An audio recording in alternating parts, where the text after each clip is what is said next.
Evening everyone, welcome back to my channel, True Crime with Jess Rose. Hope you're all okay out there. Winter's definitely upon us, I think. It's cold and it's wet and it's miserable and it's just, but you know when it's like that outside but you're in and it's all cosy and it's all nice. So I thought I would do a story for you, but it's an old story, but it's been redone a couple of times, and I think at the moment they done like a it's got a David Tennant playing the guy I'm talking about, and his name's Dennis Nilsen. So I don't know if you've seen that. What I actually watched it on was Sky 3, and it's coming at it from a different aspect, because I'm assuming a lot of people have watched it because David Tennant was in it. I think he's the Doctor Who guy, isn't he? And he really looked like him, But what I'm going to do, I'm going to come at it from a different side. And like I say, it was on Sky 3, and this was called Surviving Dennis Nilsen.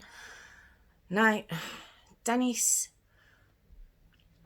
he killed 15 young men. 15 over the course of 4 years. It's beyond belief. Reminds me a little bit of Fred and Rose West. I haven't done that story, but it reminds me a little bit of their story of how they got rid of the bodies. That sounds so cold, so cold. I don't know how else to word it. The cat, I'm sorry if I'm wobbling. He does it every time. I've actually done a video of what he does when I'm trying to do a story. I'm so sorry. He's usually out at this time. Doesn't come in till later. Get down. He might just sit down. He might just settle. If it starts wobbling, there's a cat behind what you're watching now. I'm ever so sorry. So, yeah, Dennis Nilsen.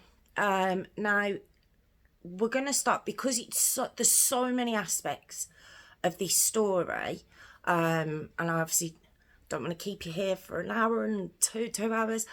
I'm going to skip straight forward to 1979, and this is said that it was when Dennis Den, I think he's called as well, killed his first victim.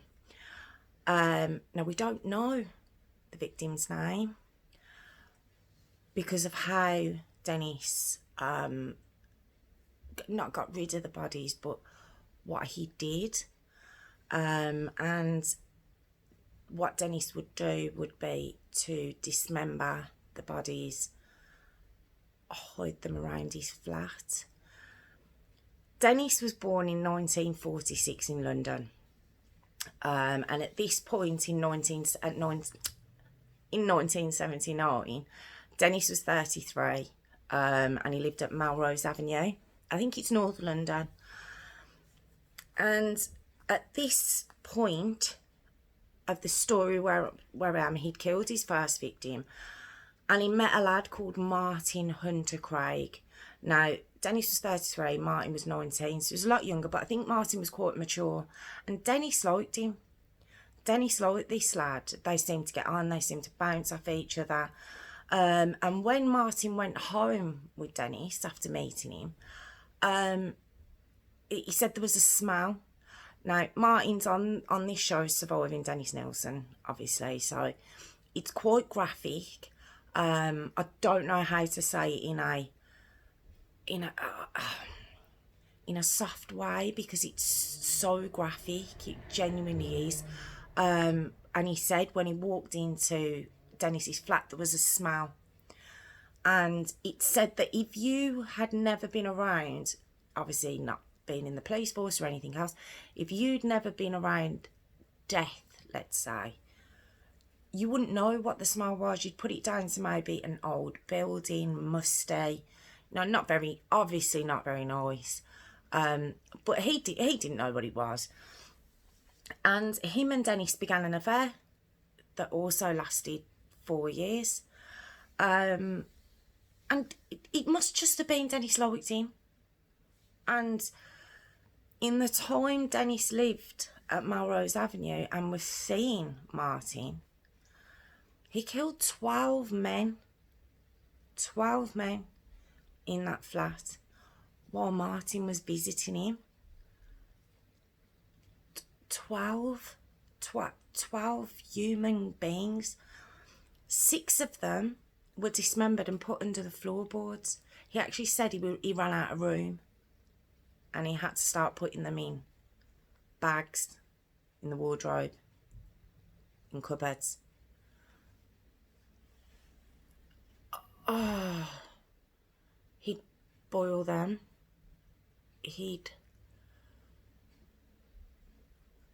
It's just, I went off then. I completely went off because trying to get your head round 12 bodies.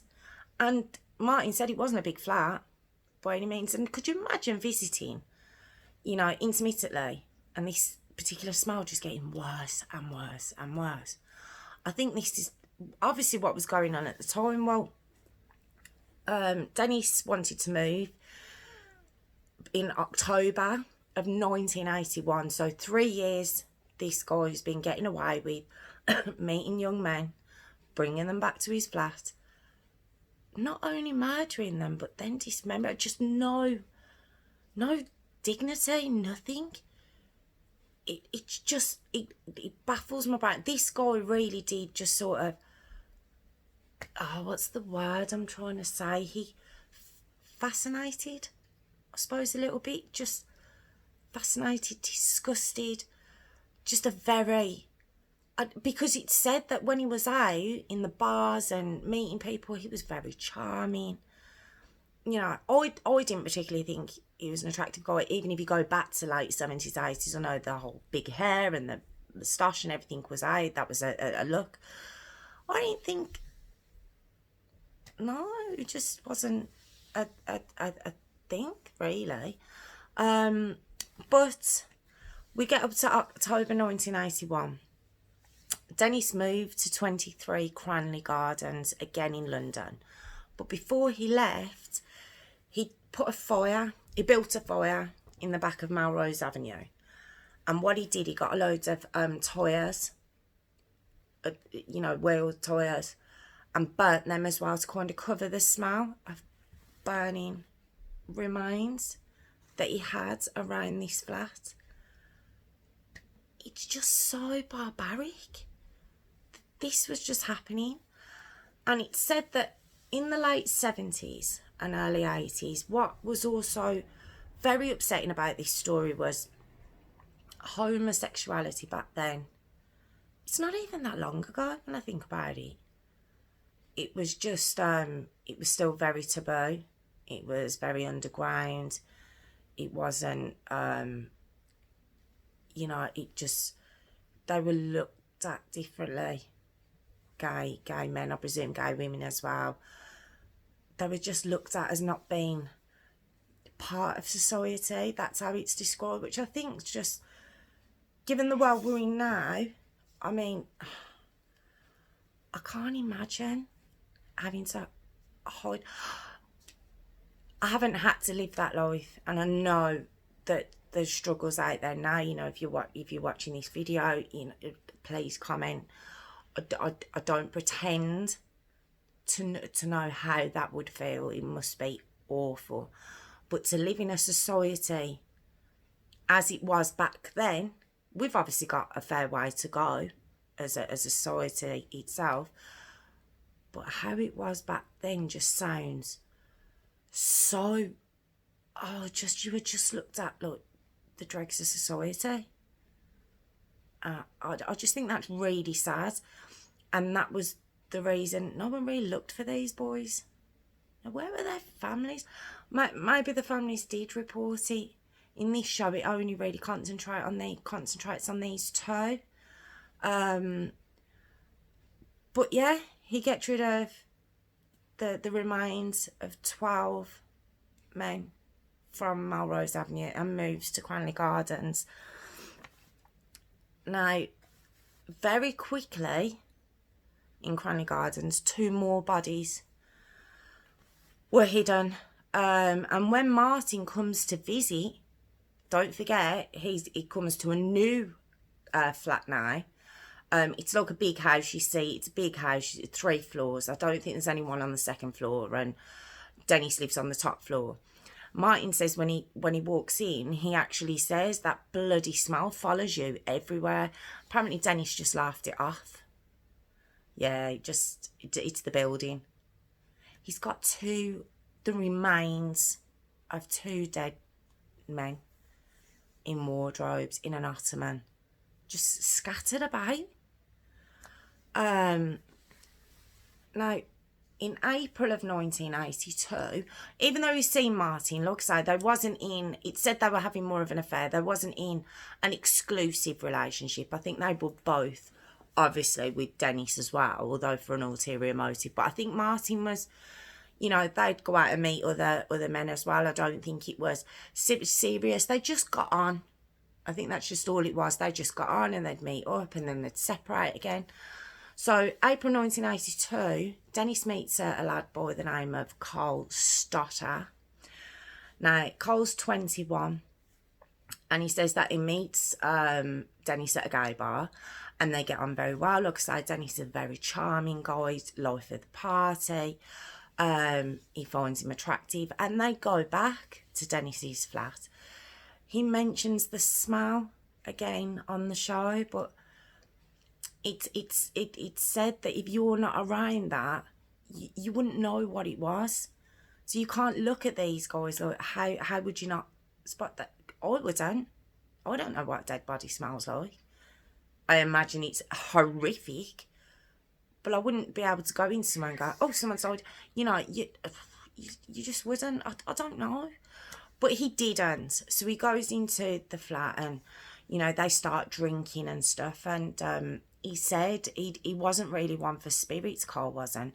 But Dennis was pouring really massive measures of Bacardi and Coke. And he says it came over him. He just started to feel very tired. And Dennis gave him a sleeping bag. And Dennis actually said the zip gets stuck sometimes. That's what Carl remembers. But Carl kind of comes round to the zip being around his throat.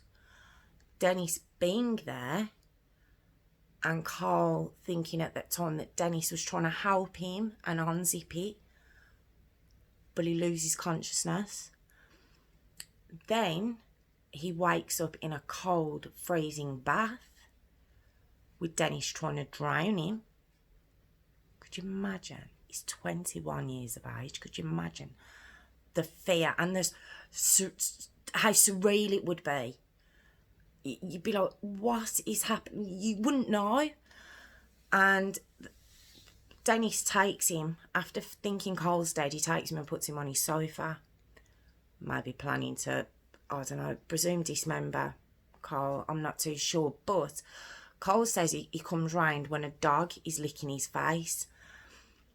And when Dennis realises that Cole's still alive and he's coming round, he revives him. And what he actually says is, your sleeping bag was too tight. You did go unconscious, so I put you in the bath to wake you up. It was a really believable, if you imagine these young lads, it'd be so much easier to believe that than to believe that this man's trying to kill you, trying to drown you.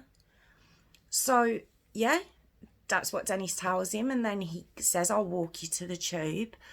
But on the way, the tube wasn't far from Dennis's house, but it takes them a long time to get there because he walks Carl quite a distance round the Wrekin and walks him through some woods. Carl says he started to get very uneasy again. Don't forget, he's still very disorientated anyway.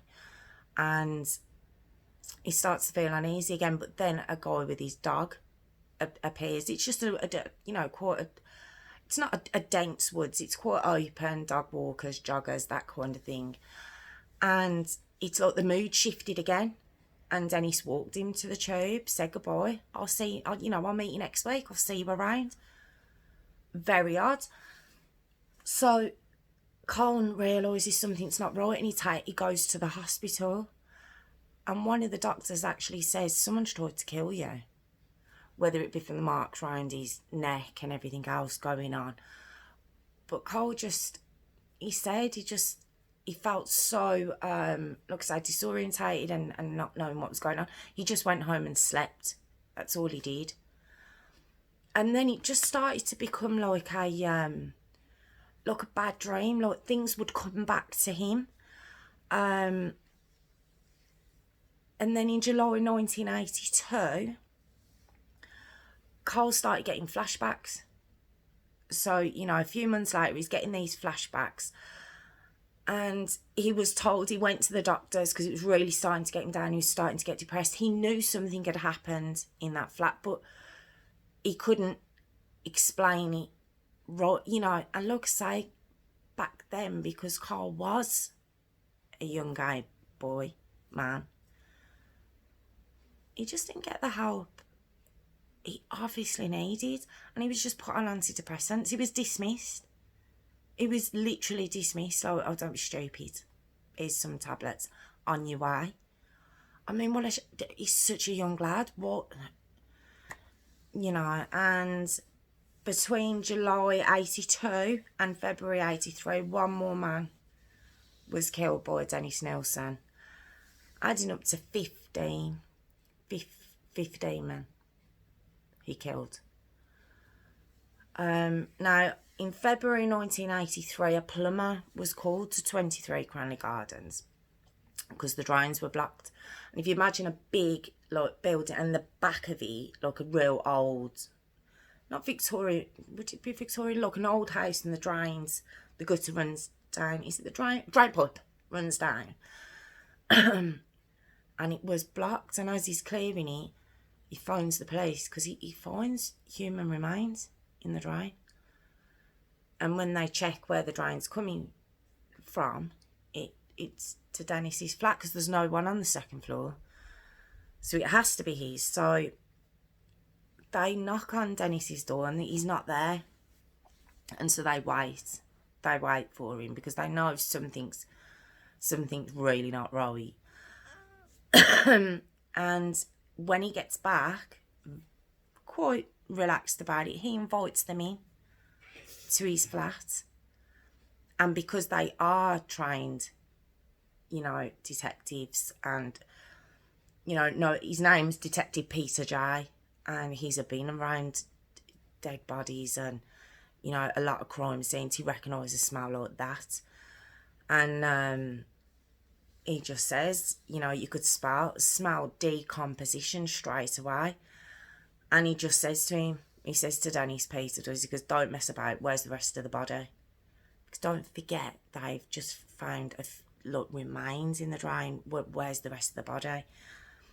Dennis, very, you know, you see this detective on the show, he just kind of relaxes and says, fair enough, they're in plastic bags in the wardrobe. Didn't even try, he didn't even look shocked. He was like, you know, game's up, they're in there. They opened up the wardrobe and there's 2 bags in there, and as they opened it, they said the smell was beyond horrific, and they arrested him there and then, obviously. They questioned Dennis over 3 weeks, and in that time he just took them into his evil world. You know, it's said that he was quite a needy guy. He wanted a relationship. It's said that when he was bringing these lads home, he didn't want them to leave. It was like whether he wanted a boyfriend or he just didn't want them to go. So, of course, when they were going to go and leave him, he'd kill them and keep them there. That was as far as they got into understanding why.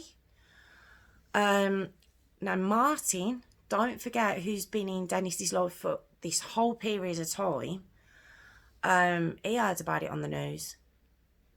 Could you imagine seeing a guy that you've spent 4 years of your life on and off with, you know, who you consider like a good guy, someone you're just seeing? could you imagine seeing something like that on the news? Now, when it all came out, obviously Martin's relationship with Dennis. Now I seen on the show, it's Surviving Dennis Nilsen, like I say, you see the press, you know, the newspaper columns. Oh God, they annihilated him.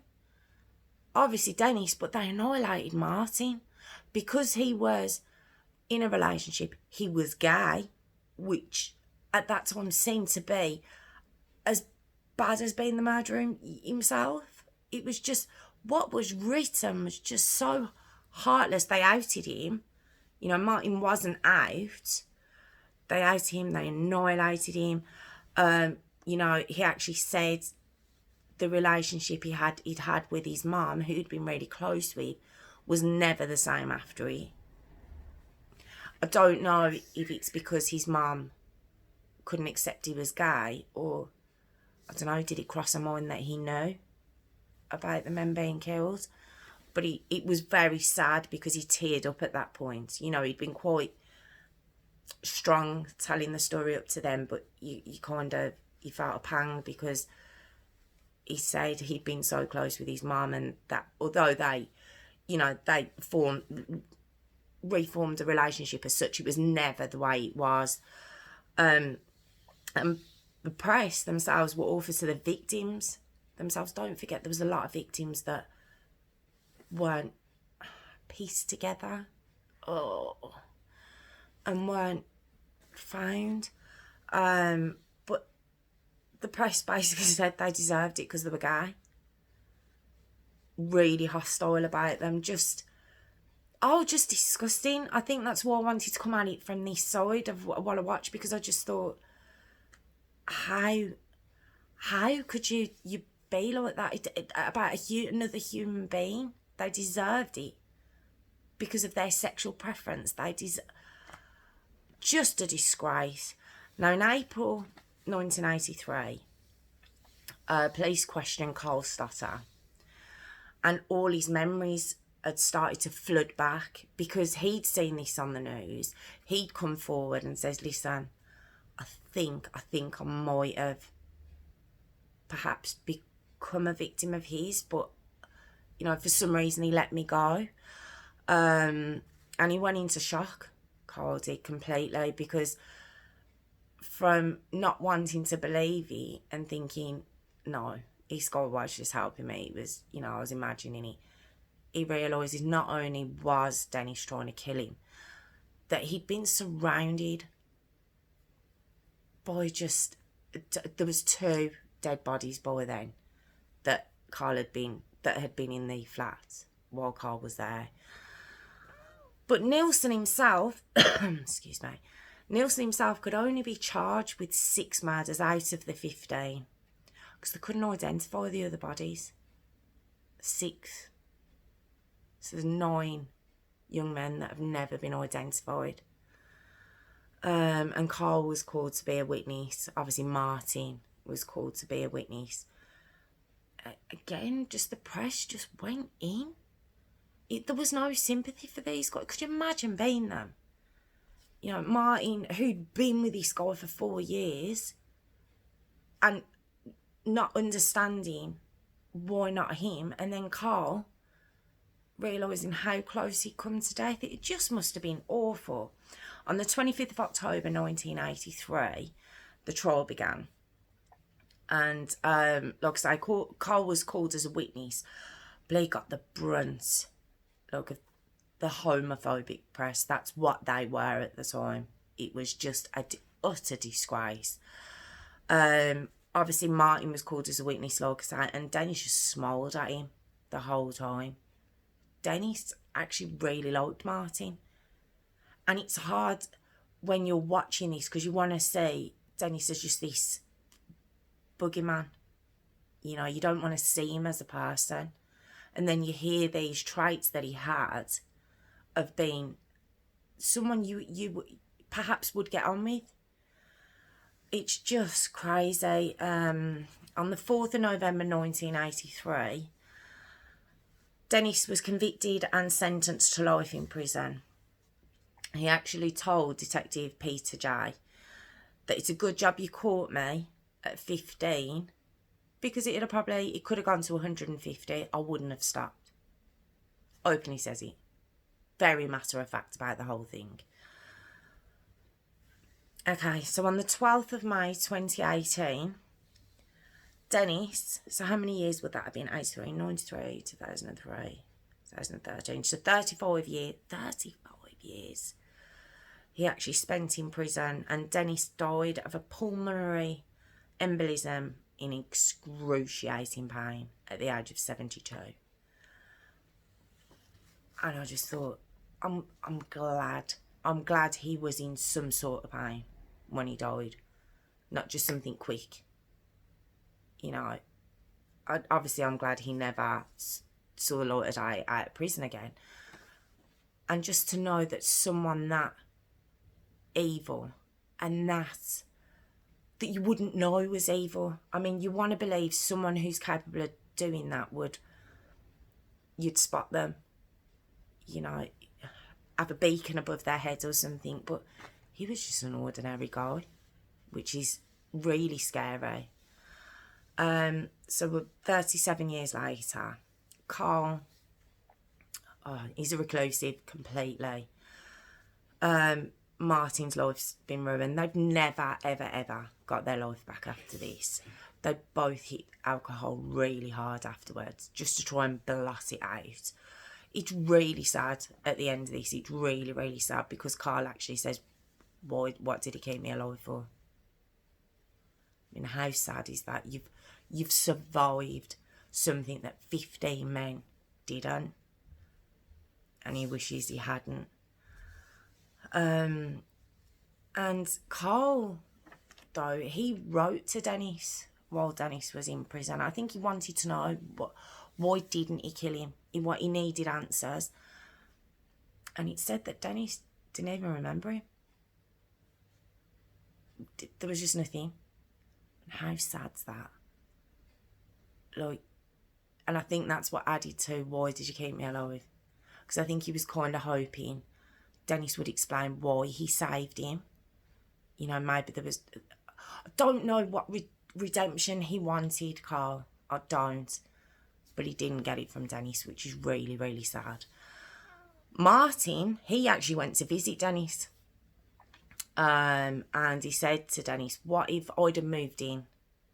Because apparently over the time, Dennis did ask Martin to move in with him. And Dennis said, we'd have lived happily ever after. And he was like, are you trying to say them men wouldn't have died? And he was like, no. Can you imagine putting that guilt on a person? Can you imagine that? So in his mind is, if I'd have moved in with him, then men would never have been killed. I mean, what kind of game to play on someone that you say you like? Carl just ended it by saying, you know, it like I say is a reclusive, and he just says it's the hardest thing in the world, being gay and being absolutely terrified of men. I mean, just a stomach drop at the end from both of them, because you've got Carl saying that, and then you've got Martin just feeling so responsible. That's how Dennis left it. You know, Carl just thinking, why did you bother keeping me alive? And Martin thinking, maybe I could have saved all these people if I'd have moved in with it. I mean, imagine putting that on two innocent lads. And now, 37 years later, this is how they still feel. The impact, I mean, the guy's dead now. And that's how he's left two men unable to ever move on with their lives. And I just thought, you know, I'd heard about this story many times. I suppose because it went back so far, I hadn't seen much on it. And then when I seen, obviously, the David Tennant playing the part, I think it's called Den, I thought, I'll have a look at it. And this one sprung up, and I was like, it just looked from a different point of view from two people who did survive him. Like I say, it's from Sky 3, and it's surviving Dennis Nilsen.